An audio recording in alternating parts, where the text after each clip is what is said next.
Dobrý podvečer. Mé jméno je Daniel Kunc. Kunc.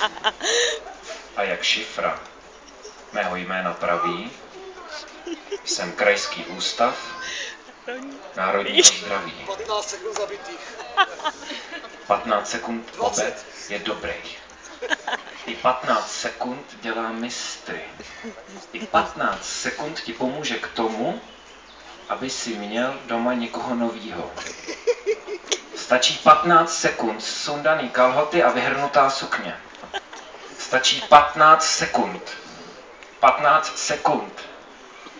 15 sekund! A najednou ta 15.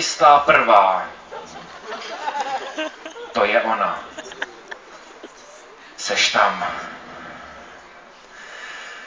jak generál sám proti velké přesile. Jak tady jsou děti.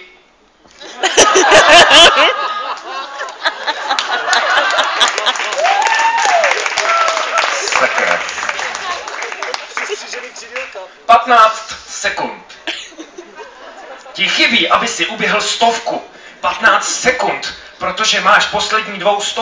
15 sekund ti zbývá na vypití malého piva, než zavře tvůj oblíbený non-stop.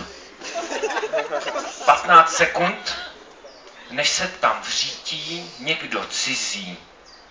Kdo stoly sklízí? Kdo? Pivní chrobák. Pivní chrob. To je hrob. Řekl barman a byl trop. Já sám tam čumím, jak pivo píti umím. 15 sekund na malý pivo, to přece není problém. 15 sekund, sklenice se blíží. 15 sekund, mé oči se klíží. 15 sekund, 14,95 a zbývá už jen pěna. 14,98. Náhle přišla změna. Zalknul jsem se. Chybí vzduch. Zalknul jsem se. Ze zadku puch. Neměl jsem to jíst, už tam není místo. Neměl jsem to jíst, už tam není místo. Neměl jsem to jíst, jdem na jisto. Jdem. Tušíme, proč tam jdem? My netušíme, my víme. My to chceme. My berem do svých dlaní dlažební kostky. My.